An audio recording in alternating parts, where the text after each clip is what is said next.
राधा स्वामी जी। आज बहुत ही important video और बहुत ही ख़ास मुद्दा मैं आपके सामने ये लेकर रूबरू हुआ हूँ। ये क्या मुद्दा है कि भजन सिमरन नहीं होता। बाबा जी मेरा भजन सिमरन नहीं बनता। बाबा जी मुझे भजन सिमरन में अड़चन आती है। बाबा जी मुझे दुखों ने खा लिया है। बाबा जी मुझे ऐसा हो गया है। बाबा जी मुझे ऐसा हो गया है। लेकिन बाबा जी भी आपको कितना सवालों के जवाब देंगे। हमारा भी तो फर्ज बनता है। हम बाबा जी से बार बार एक ही क्वेश्चन क्यों पुट करते रहते हैं। आपको ये बहाने जो हैं छोड़ देने चाहिए। ये बहुत ही खास मुद्दा है।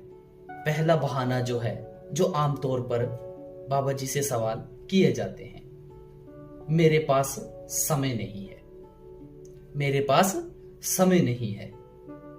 यदि आपके पास व्हाट्सएप संदेश और फेसबुक स्टेटस अपडेट करने और पढ़ने का समय है तो निश्चित रूप से आपके पास भजन सिमरन के लिए भी समय होगा। पहला एक्सक्यूज तो ये हो गया, बहाना। और दूसरा, ये प्राथमिकता नहीं है। यदि आपका अपना कल्याण, स्वास्थ्य, सद्भाव, खुशी आपकी प्राथमिकता नहीं है तो क्या है। और नंबर 3, ये बहुत कठिन है। कितना कठिन है, बैठेंगे तभी पता लगेगा।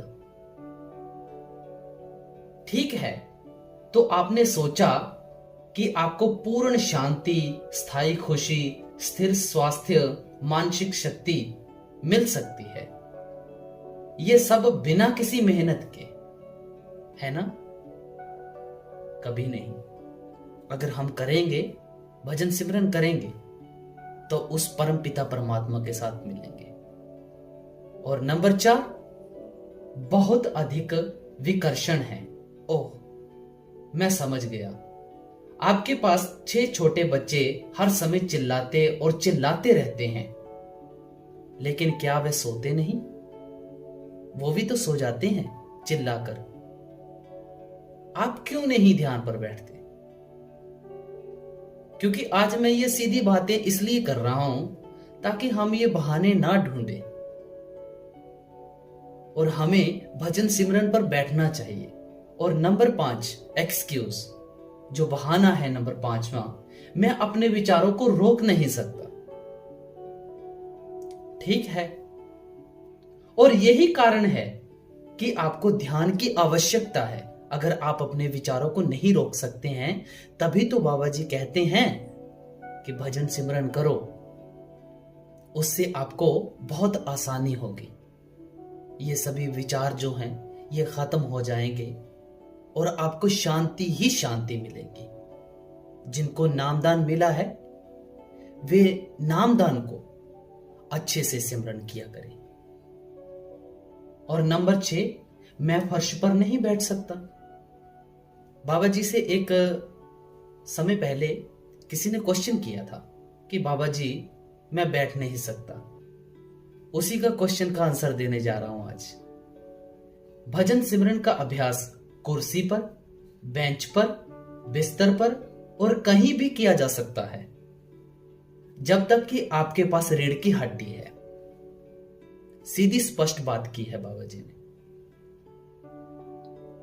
क्योंकि अगर आपके पास रीढ़ की हड्डी नहीं होगी तो आप बैठ नहीं सकेंगे। भजन सिमरन तभी होगा जब आप बैठेंगे। और नंबर 7वां, मैं कोई धार्मिक या आध्यात्मिक व्यक्ति नहीं हूं। अच्छा, आप धार्मिक और आध्यात्मिक व्यक्ति नहीं हैं तो आप भजन सिमरन नहीं करेंगे, समझे। लेकिन आप एक व्यक्ति हैं और आपके पास दिमाग है। आपके पास दिमाग है। भजन सिमरन करने के लिए यह पर्याप्त कारण है। भजन सिमरन सभी के लिए है, जैसे तैरना, साइकिल चलाना और सांस लेना है। तो ये आज मैंने 7 एक्सक्यूज बताए हैं, और भी बहुत सारे हैं, क्योंकि उन एक्सक्यूज का कोई मतलब नहीं है। क्योंकि अगर हमें परेशानी होती है, बहुत ही दुखों का सामना करना पड़ता है, क्योंकि दुख कम तभी होंगे जब हम भजन सिमरन पर बैठेंगे, जब हम बाबा जी का जो नाम दान दिया हुआ है बाबा जी ने उसका सिमरन करेंगे, तभी हमारे दुख क्लेश जो हैं वो कटेंगे। तो आज से एक बात याद रखें कि भजन सिमरन पर अच्छे से बैठें और उस परमपिता में समा जाए। इसी के साथ मैं आपसे इजाजत लेता हूं। कोई गलती हुई हो तो माफ करना। राधा स्वामी जी।